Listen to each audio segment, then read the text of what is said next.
Hey everyone, welcome back to the shop. Version 1.79324, star date 1349R1327. Okay, um, waiting on tools. So that's been the hardest part. Of course, I have all the tools in Ohio. I don't have them down here, so it makes it hard when I order the tools and then they're like, "Oh, it's not getting delivered today. It'll get delivered tomorrow." So I apologize for the delay. I'm going as fast as I can. I just don't have the tools to do all the wiring that I want to do. So I'm working on it. I'm going as quick as I can. So the other stream we talked about A team versus B team, and I wanted to show you guys what was going on in the trunk with the license plate actuator going up and down, and the difference between A team wiring and B team wiring. And I got little chunks, so I'll show you. Actually, they're the actual wires. I'll show you what was going on in the trunk and the difference and how to make that, how to do that correctly versus incorrectly. So if you're wondering, hey, did I do that right? If yours looks like what they did, it's not right. So I'm not trying to bash anyone. I'm just saying there's a much, much better, cleaner, faster, cheaper way to do what was done here. So hang on one second. We're going to make sure that we're loaded up here.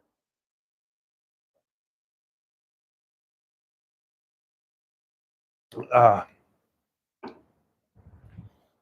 as you can tell, it was a very warm day here. Garage doors open, man doors open, fans going. It was toasty. It was good, just toasty. So here's what we had before. We have two 10-gauge wires. Both of them are red.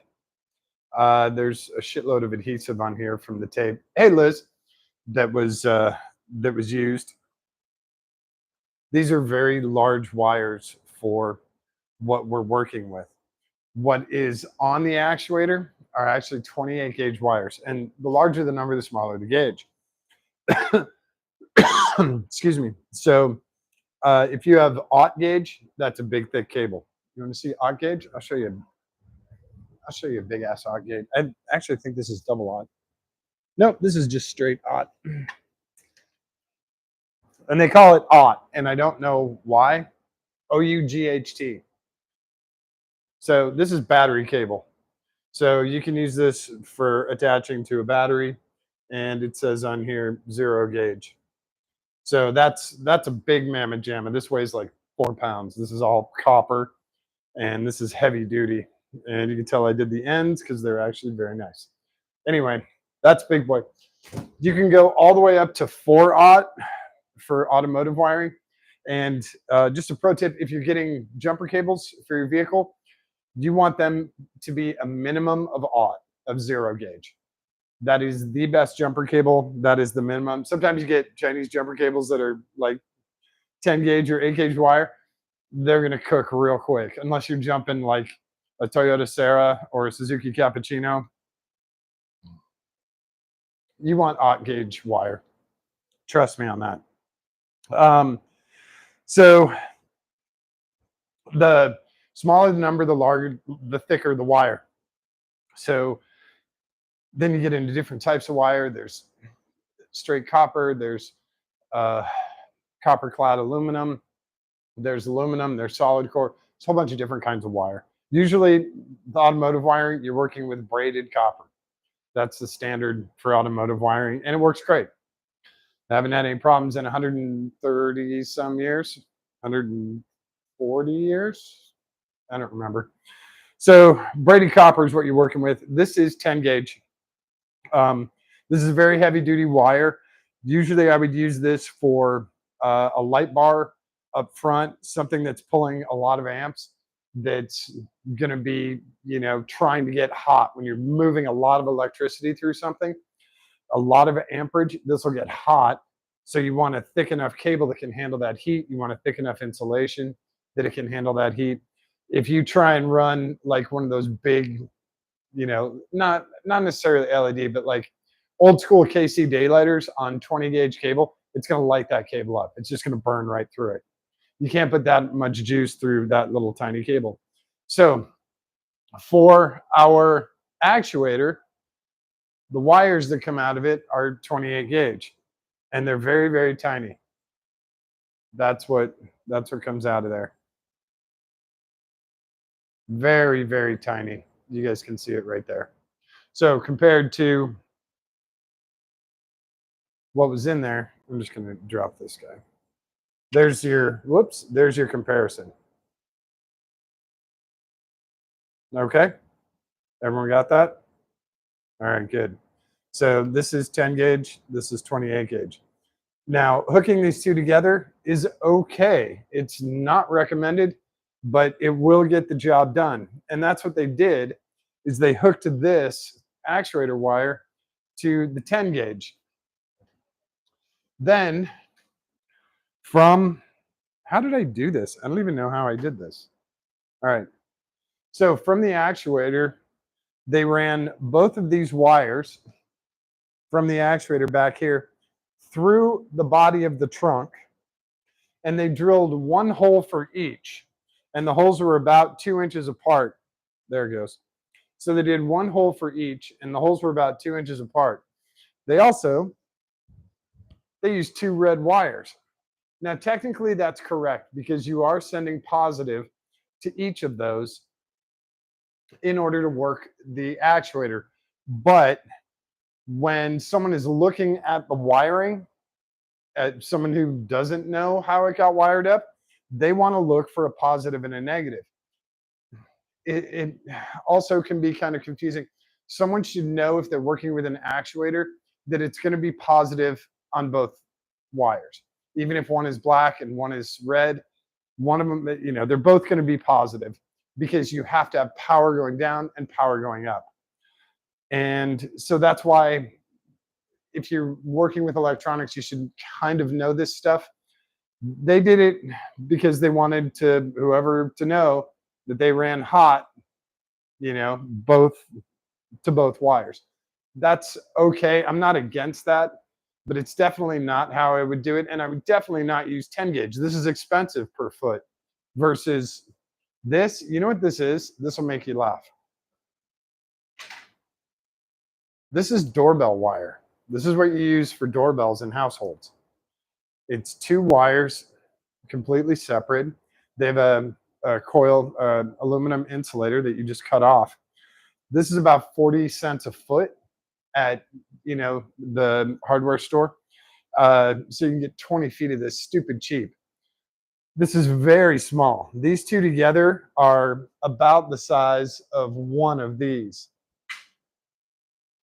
Of course, I can't just grab. All right, we're done. I'm just using one wire. So the thickness of the jacket is about the same.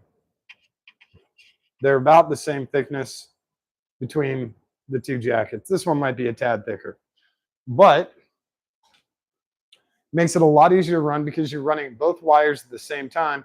Then when you get to wherever you're doing your connections, you trim off and whatever. Now, the other part that's really cool is split loom tubing. Now, what I did in the back here, since I ran a new wire, all I did was open up one of the holes, the one furthest away, the one closest to the fender. I opened it up about 1/8 of an inch so that split loom would fit through there. Now, the split loom comes through the trunk and runs the entire length all the way back over to the actuator, and it covers this whole wire. Now, the split loom, I can put a zip tie on the front end and it'll never move, but it's actually in there tight enough where I probably wouldn't have to do that. I can just put some hot glue and call it done. The other hole, I filled in with hot glue. You can fill it in with, epoxy or a grommet or whatever you want, but just closed up the other hole. It prevents dirt getting in and rust getting in and all that. It was not on the bottom, so it doesn't really work as a drain. It was up on the wall and is entirely unnecessary. Again, this is unnecessary wiring that they did when they could have just used this. It was a lot simpler, a lot cheaper, just way easier. And it's a much, much cleaner install. Not only that, in a car this heavy, every ounce counts. So this is going to weigh a lot less than 2 big 10 gauge wires. So there you go. if you're doing something with actuators and you're doing something with smaller electronics, look for doorbell wire. Now this is a, what is this? A uh, I want to say this is a 228. I can't remember the exact designation. I think it's a 228 or a 226. And you can get it with 4 wires. You can get it with 2 wires. Super cheap, less than 50 cents a foot. And you know, you can go get split loom anywhere. This stuff is great, and you can also double up on split loom. If you have a hole that's too big, once you have the new wire in, you can double up on split loom and just protect that wire a little bit more. There's nothing wrong with that. Split loom is super cheap and it works really well. There's split loom on this car from 1980 and it's still fine. So this stuff's going to work for a while. So that's some A-team, B-team stuff that I wanted to share with you guys. Just so when you're doing your wiring projects, you know, use the right gauge wire for the job. And don't go from like really small 28 gauge up to 10 gauge.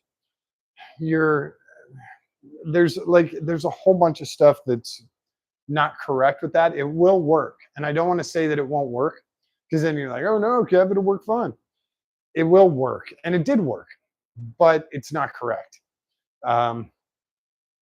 Sort of like doing, if you build a bridge over a creek and you have these big steel girders and you bring in cranes and you start a half mile back, yeah, that works as a bridge, but you really just needed a couple of concrete pieces and some top, and you really didn't need to do all of that for that little creek. So make sure you're using the right size wire. It also helps with identifying stuff when stuff is way far away. Like in this car, it's 26 feet long. So if I'm wiring something all the way up front and it has to come to the back, I know that that wire is for the actuator, or I know that, you know, that specific wire is for something. I don't have to guess. This red one, what the hell? Half the car has 10 gauge wire. They use 10 gauge wire for the actuators. All the way up front, red and black. Now here's the other thing. You don't have to run your ground back to your battery. Run your ground as close as you can to the component. As close as you can. Trust me. Your whole car is the ground. And ground doesn't care. Ground honestly doesn't care if it's a small piece or a huge piece of iron. It doesn't care. So ground as close as you can to the component. You're going to have way less problems. These guys, they actually ran it into the door, through the dash, down, all the way along the floor channel, all the way to the back, both 10 gauge, both red and black, for both door actuators. It's probably $40 in wire. Unnecessary, you know. And the actuators, sure, they can use 10 gauge, but they'd probably be fine with 12. And you know, I don't remember what the spec is on these. These are the most powerful door poppers that you can get, just because the doors are so damn heavy. I got the most powerful ones. So it's stuff like that where you can save some time, you can save a lot of aggravation in the future, and you can save some money too. I mean, like I said, 10 gauge is expensive, so save that for other stuff when you're working in the engine bay and you're doing bigger things, you know, LED light bars or old school halogen lights, like old KC daylighters. You'd have to run, like, I remember running just big mega cables and I could barely get them hooked up to the switch. But I did some super sketchy wiring back in the day. Just for, I'll give you guys a reference and everyone can laugh at this. My buddy Jason had Jason Bowman had a 1985 Toyota Corolla 2-door. And it was yellow. We called it the Banana Mobile because we were super original. And his stepdad had a ton of old fog lights. He was a big Jeep guy, so he got the daylighters and then he got the rectangular daylighters. So he took all of his other fog lights off his Jeep and said, hey, Jason, do you want them? And I went out to Jason's house one day and we hooked up every single set of KC of fog lights that Rick had just left. And in total, there were 9 sets of fog lights that we hooked up to Jason's Corolla, all in the front. There were yellows, there were clears, there were, you know, flip up guys. we added all these. There were 9 pair, or yeah, there were 9 pair in total that we added, 18 lights to the front of this car. And it was just absolutely bonkers. And I'll tell the story later on about Jason getting pulled over with all of those lights on. It's great. So anyway, try to match your wires, try to run it clean. There are options out there. And also look around online at other guys and their wiring and the stuff that they've done, how they've done T-joints, how they've done lineman splices and, you know, NASA splices and stuff like that, and practice those. You know, you have scrap wire in a box. Just practice those when you get some time. And, you know, a lineman splice is pretty simple. It's super durable. They've been using it, again, for 100 years. The NASA splice is also super cool. It's a little more in depth, but it works great. So practice these splices. They'll become, you know, pretty normal. And then you'll also get better and you'll understand more. When you do splices, you'll be like, how do I get a 28 gauge wire to match a 10 gauge? The splice is going to look really weird. So practice those and try them out with different things with scrap wire. And you'll be like, oh, okay, the max I can really do with the 10 gauge is probably, you know, 18. That's probably my max.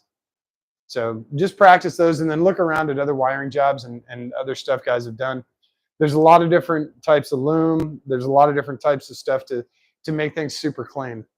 And so, you know, the more you practice, the more it becomes habit. And then all of a sudden your stuff looks absolutely fantastic. And when it comes to diagnose stuff, you're gonna be like, oh yeah, this fuse, and replace it.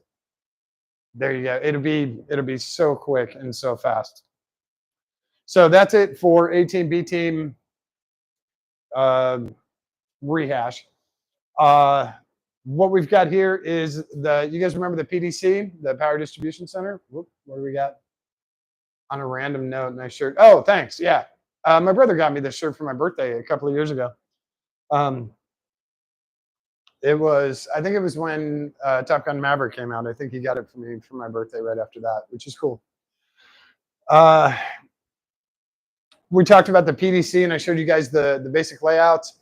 I submitted the layouts to a few friends, some professionals, and some friends in group messages. And here's what we got. So this is our cutting board. And I just took a piece of the Amazon packing paper and I taped it to the cutting board. And I taped where the handle was so I knew where it would go. And then I just did a grid. I took a piece of 3/4 by 3/4 and just kept folding it over, and I just did a grid. Now, why the hell would you do a grid? It's so that everything, when the components go on here, they're going to be level. If you have something that's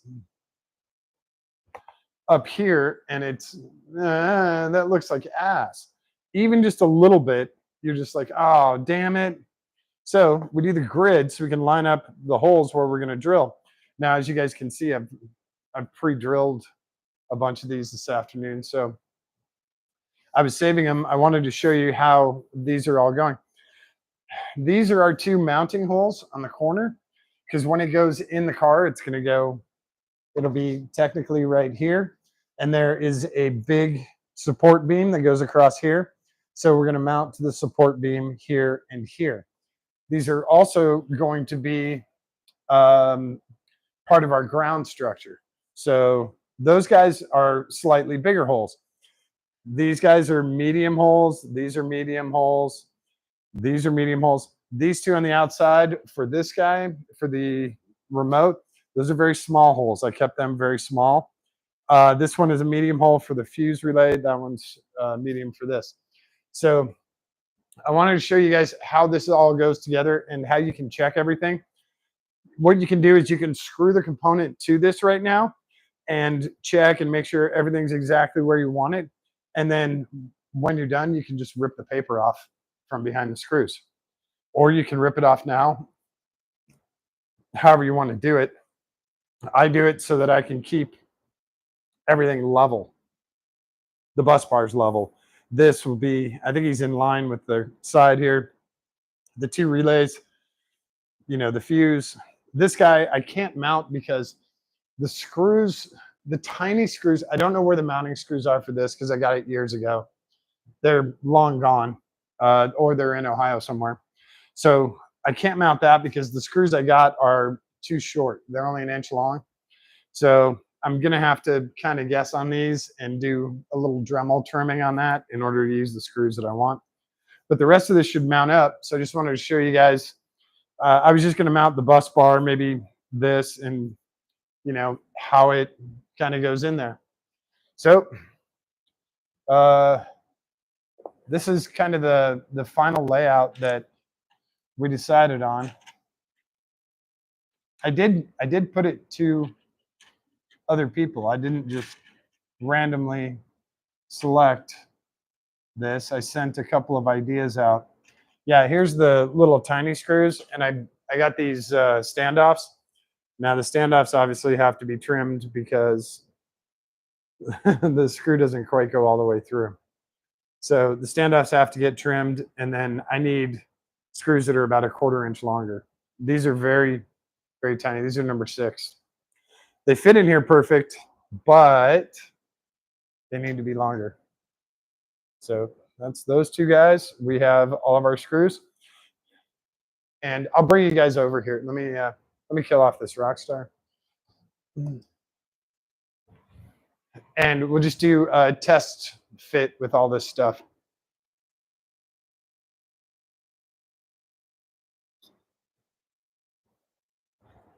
Oh, that's good.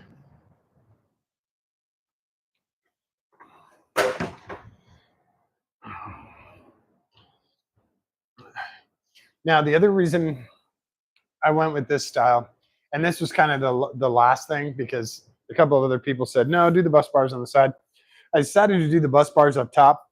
Number 1, water. For any reason, this is our water level where bad shit's going to happen. Once we get to this, we have battery interaction, we have major problems. So I wanted it up as high as possible. And then that's also kind of part of why I did this. The power is all flowing down versus the other way, it was flowing up and around. This way, I know that's very, very left coast and purple pyramids and all that shit, but aesthetically it worked. And then in my head, in my bizarro head, it worked where power was flowing down like a waterfall, like water, like a hot tub. Okay, I'm done. So I've got my screws for the bus bars. 1, 2, 3, and 4. And we're just going to use the Limo. You know what? Let me try one.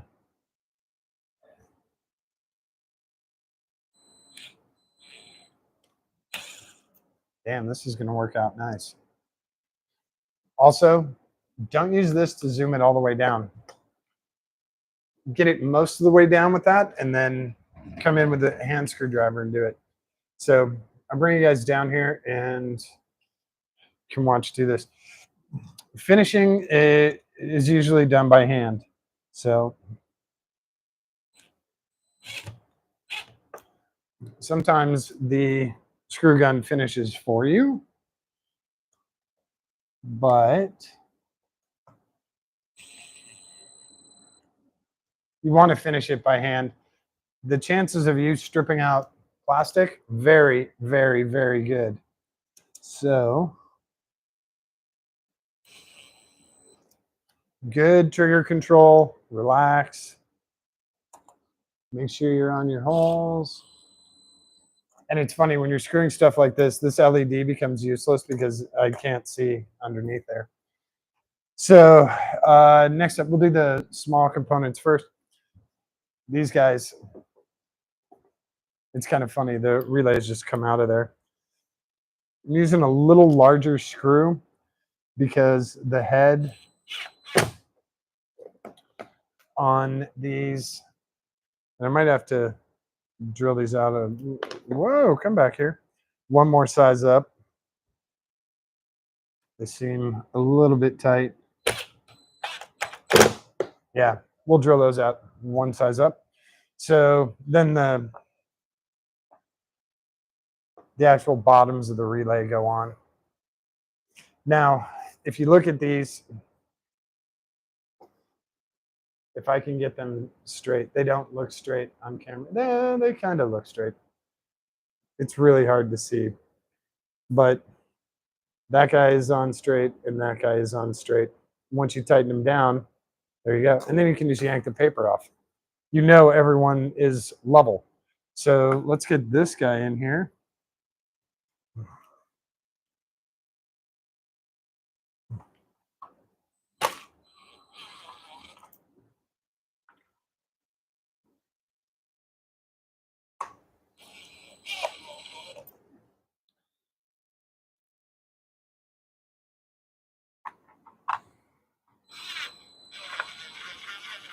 Oh, hey, he's coming through. So that's the other fun part. When they come through the other side, you can Dremel those off really quick. You can actually, some of the smaller ones, you can cut with just wire cutters. But that's our basic one. Here is our fuse relay. And yeah, this one we're going to have to drill bigger.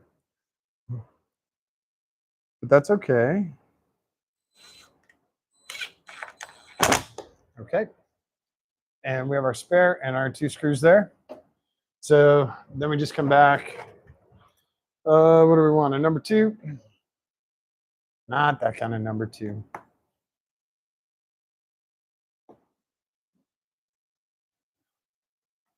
So now I can make sure everybody is squared up.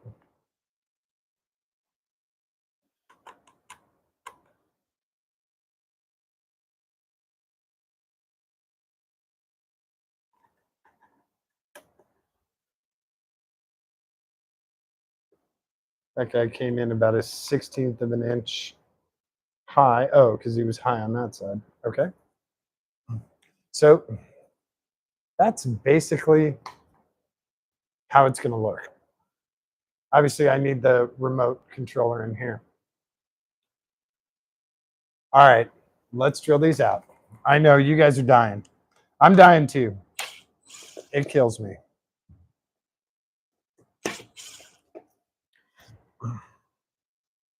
Do this one too, because these are number 10s. The reason I'm using a 10 is number 1, strength, but number 2, because of the head size. And the head size works really well. So I don't remember what size he was.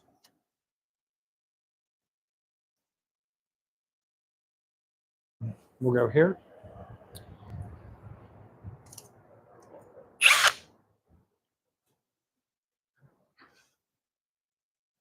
And another fun, easy thing, this is why you have spare 2x4s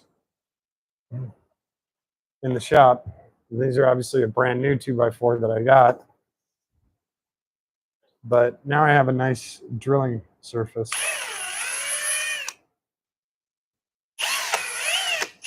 And if I need the extra support, I can actually drill into those and it doesn't hurt me at all.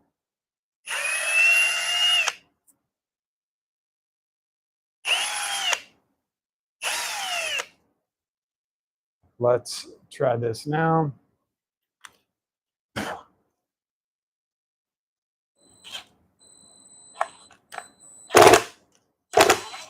going to go up one more.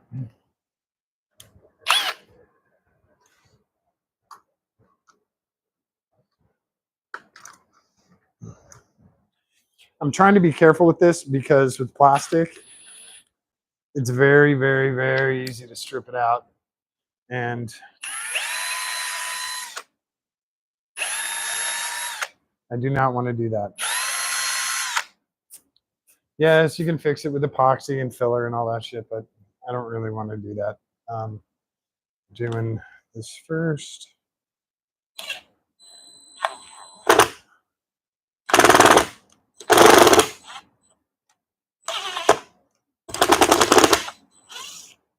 He's going to work.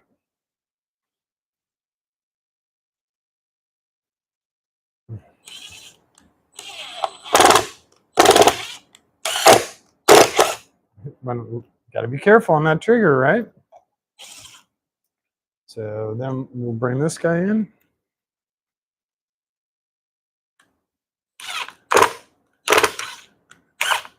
There we go.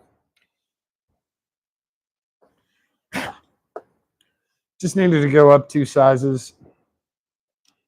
And it'll be awesome. Now these also, since this is plastic, this cuts thread as it's getting screwed in. So you should have threads there when all is said and done.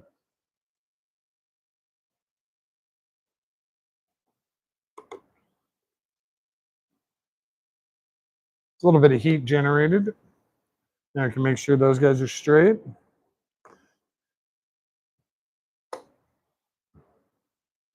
Make sure this guy is square.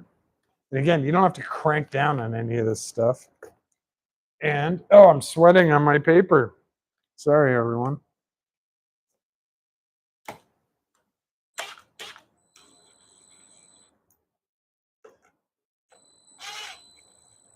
Since we have the distance, we're gonna. You also have to be careful with electrics when you have a trigger like that and support braces like this. It'll snap them right off. So there's our mount. He's not going to stay square. This guy's going to come up to here. He'll obviously be shortened. And the reason why we have this, whoa, come back here, why we have this elevated is because out of the bottom of these guys,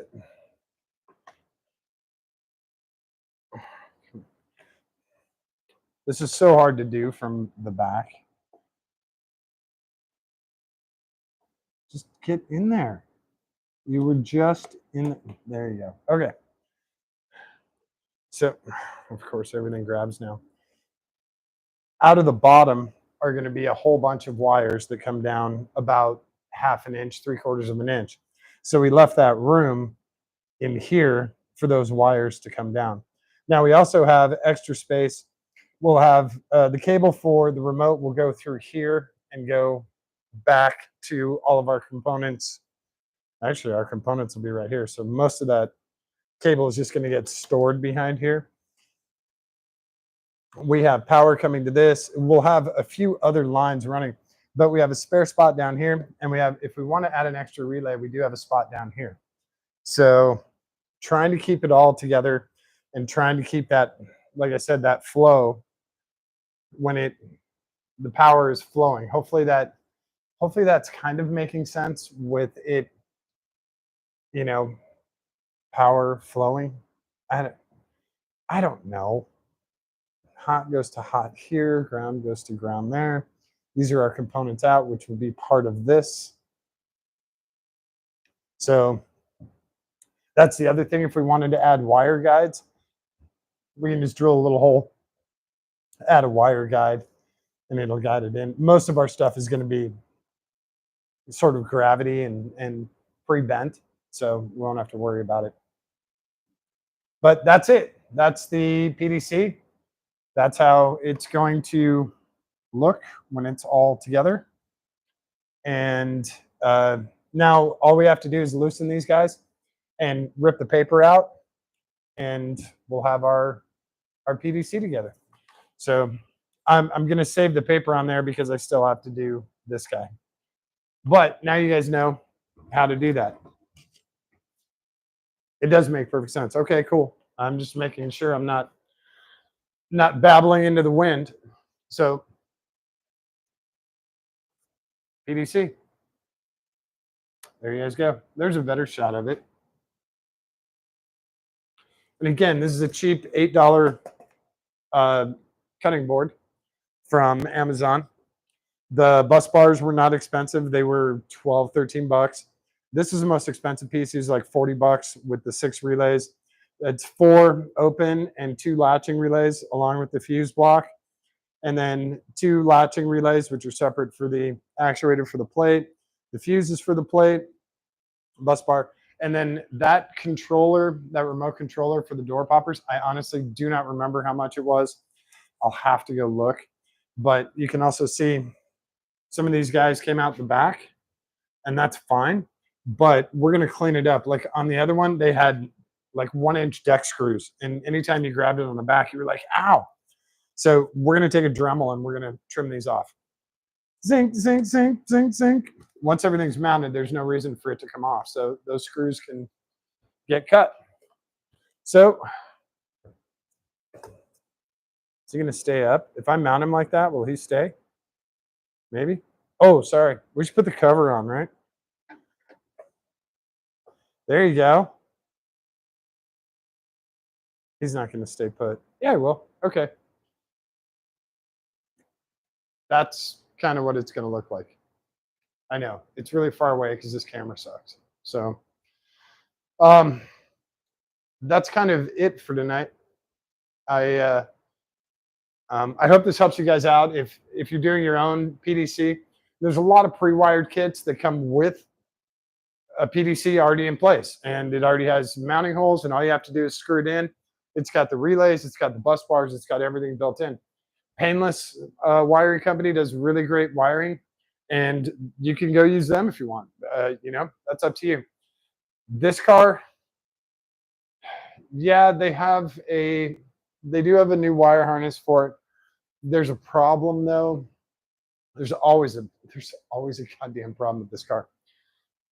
When Cadillac does limos, they purposefully add 30 feet of wiring to the end of all the wires. Painless is looking at a regular Fleetwood, and they'll only add 12 feet. So everything that I got from Painless, I would have to extend in order to reach the back. That's why I don't have a Painless harness in here. I'm using the OEM harness, and I'm modifying that to the best of my ability. The power distribution center, Painless makes them, but this one is custom for this car. If I went to Painless to look for a PDC, they wouldn't have one that is just for the trunk of a 1980 Fleetwood. And there's a bunch of people in the group message just popped up. Oh, hey, Denise. Wow. How's that going to sound again? What? How does what sound? Bert. Is that the sound I made? I don't know. Yeah, the power distribution centers are not going to be customized to what you need. They're not going to be for door actuators and you know, door poppers and license plate actuators and stuff like that. They're probably not going to come with this custom relay setup. That's sort of a one-off thing. So it's one of those things you have to look around. If you can find something that's pre-made that works for your situation, cool. For this car, it didn't work, so I did my own. And yeah, I'm sure Painless could do something, you know, a lot cleaner, and but it's not going to be any cheaper. I promise. This whole thing, excluding this guy, because I think he was about $150. Excluding that guy, this is less than $80. It's less than $100 to do that. And I'll have awesome power on basically in the whole trunk. I can use this for the entire trunk area. So not a terrible deal. And if you guys are going to do your own PDC for the bed of your truck, or you know, you want to add one for your trailer, you know, your enclosed trailer, you can do something like this where you have a remote that locks and unlocks the access door, or you know, turns on lights or whatever. You can do something like this. Makes it a lot cleaner, you know, mounted in the ceiling or wherever, just get it out of the way. So now you have an option, and you can take these ideas, do whatever you want with them. If you want to do a side flow, that's fine. I did a vertical flow. You can do it whatever. More messages. Here we go. These keep popping up. Zing sounds for smoothing the screw tips on the back. Oh, zing. Yeah, just cut them off. That sounds terrible, right? Especially as a guy. Just cut them off. Anyway, you don't want that stuff on the back. Again, that's B-team stuff. If you leave that shit on the back, the next guy that goes to work on that, bink, he's just going to poke a hole in himself. That's B-team stuff. You know? A-team stuff, trim it on the back. No one's ever going to see the back of that. So if you get a little extra, if you carve out a little extra of the cutting board, nobody really cares. It's not that big a deal. Not that big a deal. Also, if you really want to get them in there, you can do some epoxy on the backside, and that'll hold those screws. Or you can use hot glue and smooth it out, and that'll keep those screws in place too. It'll also help keep them from corroding. If you're in Ohio, you need to hear that. This stuff would have corroded already. I would have had to replace it. That's how fast it works up there.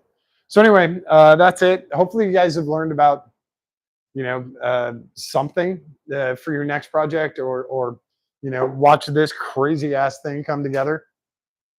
It's one of those. It's very frustrating to have that. Oh, I've found all the problems, and then no, here's another one, and then I found all the problems now, and no, there's another one, and it's this endless wave that just keeps going and going and going. And I think I'm getting to the point where I've cleared out so much shit in the car that if there's any problem now, it's going to be on me or it's going to be on Cadillac. I think we're done with whatever the builder has done on here, and I think it's just going to be on me. So. I'll try and make it as clean as possible for you guys. I'm really trying. When these relays are done, hopefully the wiring is cool enough for you guys. And when this is mounted, I'll show it to you mounted in the car. Like I said, it's going to go. It's going to be mounted like this. You guys don't care about that, but it's going to look like this in the car. So should be pretty cool when it's all installed. Now he's not going to stay up there. I had him perfect, didn't I?